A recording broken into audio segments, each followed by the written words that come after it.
everyone, this is Marika and welcome back to another session of Community Health Nursing. So in our previous session, we have started the discussion on second unit in which we have discussed the basic functioning or the basic structure of human body, under which we have seen chromosomes, genes, what are chromatins, what are they made up and what are their basic functions. We have discussed about all of these aspects because knowing all of this will give us a better understanding about genetic disorder. We also discussed what is eugenics, under which we have seen what is eugenics and what are the two major measures of eugenics, which includes positive and negative eugenics. Let us quickly recall what eugenics is and what is positive and negative eugenics. Eugenics is a term used for the science that is aimed at increasing or improving the genetic composition of human population. Eugenics focuses on improving the genetic composition in human beings so that the offsprings that are produced are without any kind of genetic disorders.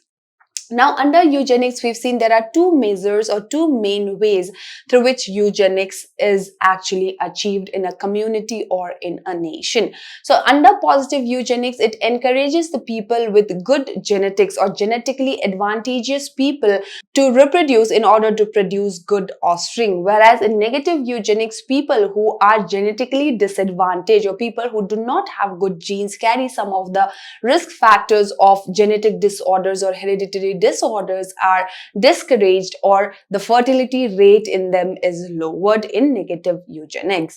So we now understand what is eugenics, what is positive eugenics and what is negative eugenics. So under positive eugenics, we've seen there are various ways through which problems that might occur even after following positive eugenics can be solved, such as genetic counseling, early detection and treatment of a disease, marriage restrictions, and providing a good and healthy environment. So today in this session, we are going to discuss about the measures of eugenics, what can be done in order to achieve eugenics. There are various ways or measures of eugenics. The first one is called as euthenics. Now, euthenics means manipulating the environment of an individual, manipulating the environment in order to get the desired genotype. In order to have a desired genotype, when we manipulate the environment to produce a good or a desired genotype, it can be termed as euthenics.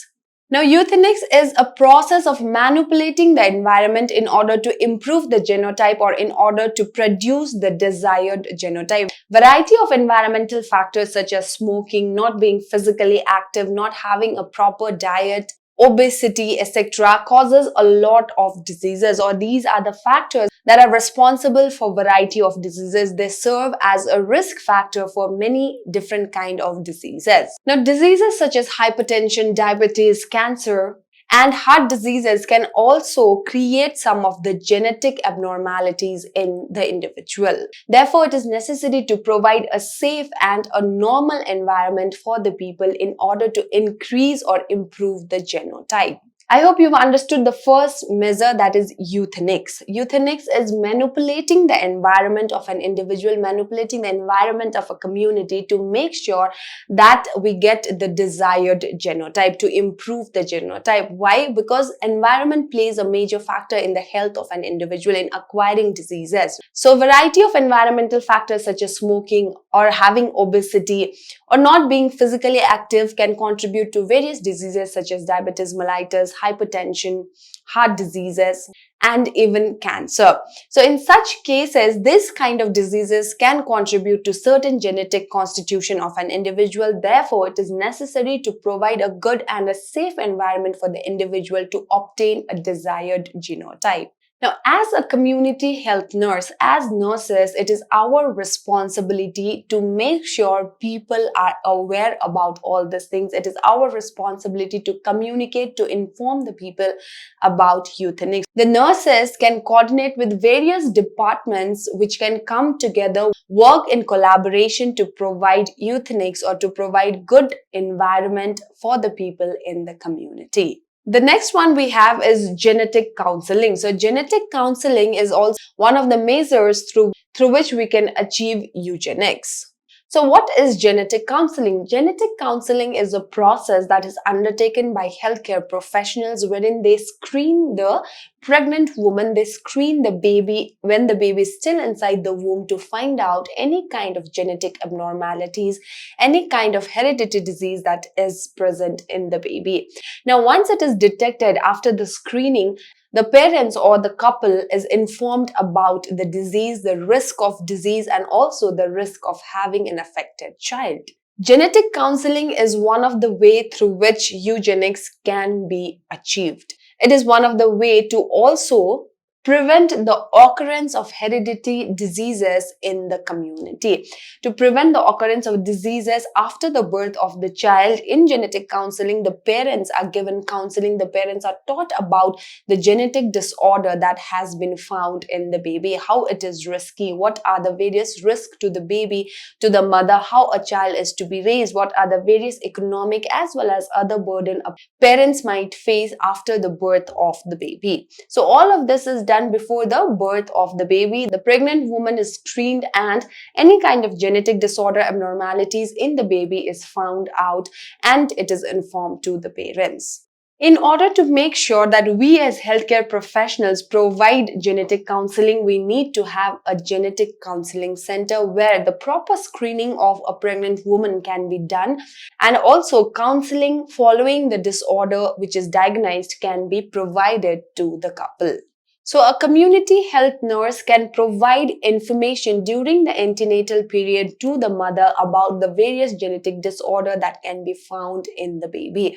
So during that period itself, as community health nurses, we can tell the mother if she is at the risk of having a baby with certain disorders such as spina bifida or any kind of neurological disorder. So as nurses, we must educate the pregnant woman as well as the couple about various genetic disorder that may be found during the antenatal period itself. Now, as nurses, we can also have a family chart. As nurses, we can also have a family tree in order to understand if there is a chance of occurrence of any kind of disease in the offspring. If any person in the family has ever suffered from such kind of diseases, or the offspring having the disease rate is high. Therefore, as nurses, we can go through the family history, family chart, and inform the couple about the occurrence of the disease as well. If the child is at risk or not, also can be informed by a community health nurse. As community health nurses, our duty is not just about informing them about the various screening tests that is available or just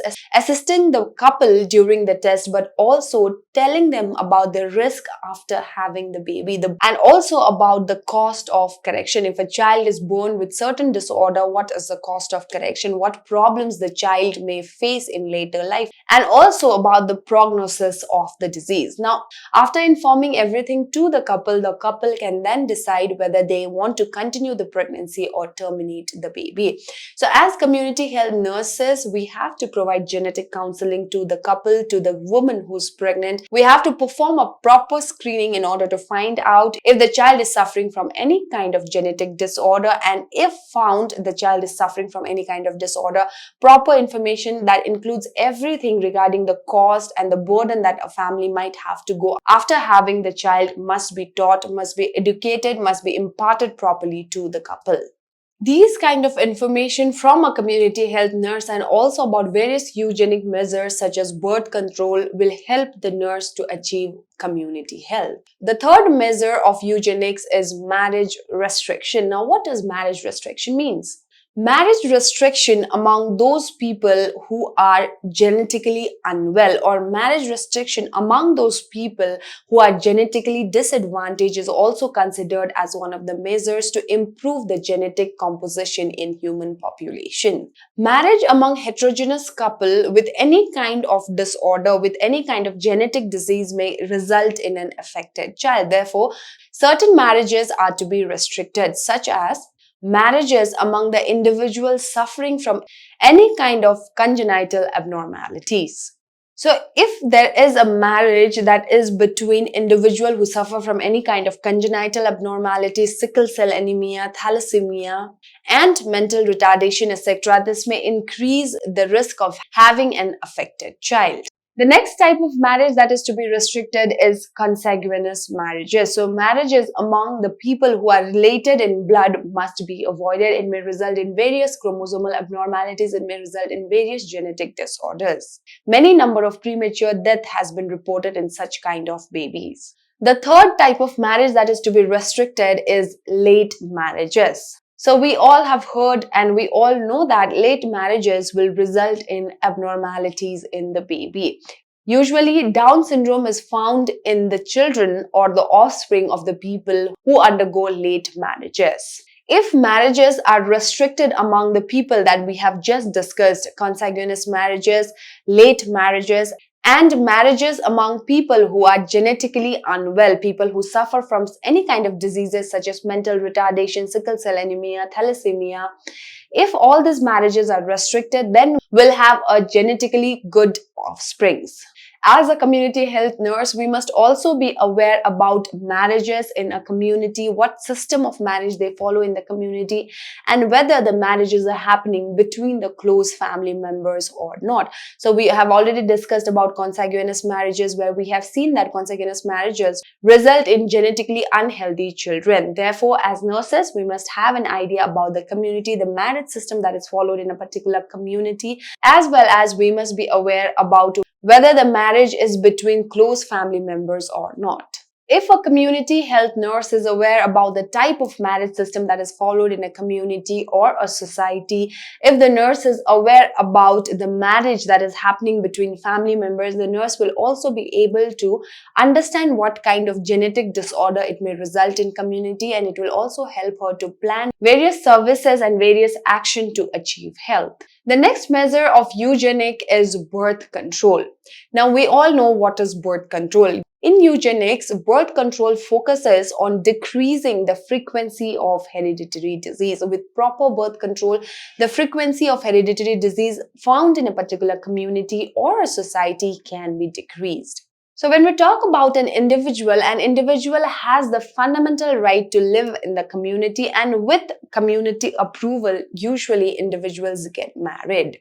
Now, if two individuals are married with one another, and if they are found to be the carrier of the disease, or if they are suffering from any kind of genetic disorders, then these kind of individuals, this kind of couple can adopt various birth measures in order to make sure that no child is born with defected genotype. So what is the role of a community health nurse here? The role of a community health nurse here is to teach people about the right type of birth control measures that they can take, how taking birth control measures will reduce different kind of burdens that as a couple they might have to go, and how it will also decrease the risk of disease in further generation.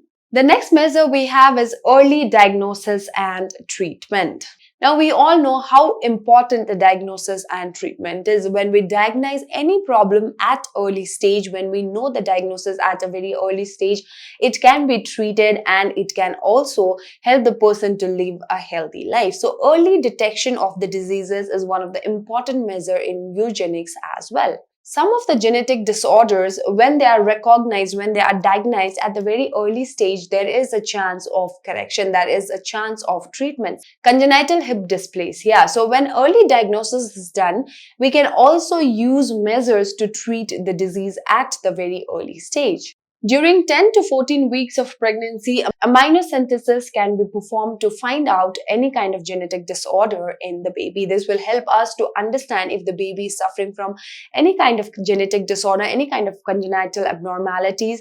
Once it is detected, it can also be treated soon at the early stage itself. Early detection of some of the genetic disorder will also give the opportunity to treat those diseases at the very early stage, and therefore there's a chance of correction of those diseases. Early detection of the hereditary disease, it will also give the opportunity for the nurse to plan and provide various health services and measures which will help in correction of the diseases. As community health nurse, while the nurse communicates and provides various health services to the couple, to the patient, and if she finds out that there's any kind of disorder in the baby, she can even give referral to many different hospitals or different healthcare centers, which will help in treatment of the illness, which will help in treatment of the genetic disorder. As community health nurses, we can also motivate the people in the community to go for early diagnosis, to cross-check, to undergo various examinations if the baby is suffering from any kind of genetic or chromosomal abnormalities. And finally, the last measure of eugenics is separating mentally ill people from normal people. There should be segregation of mentally ill people from people who are normal in order to make sure that the community is free from mentally ill children. If a mentally ill person in a particular community gets married to a mentally ill person or a healthy person, then there is a chance that the offspring will be the carrier of the disease, or the offspring will suffer from any kind of mental illness. There is a chance that the child may suffer from mental illness, or the child may have abnormal gene. And if this continues, then there is a chance that we will have more number of mentally ill people in the community. Therefore, separation or segregation of mentally ill from normal people will help to reduce the number of mental illness in the community. So that is it for today's class. To conclude, we have discussed about the measures or various ways through which eugenics can be achieved, under which we have seen euthanasia, we have seen about marriage restrictions, we have spoken about separation of mentally ill people from normal people, genetic counseling, birth control, and early diagnosis and treatment. I hope the class was helpful, and I'll see you all in the next session. Thank you and have a great day ahead.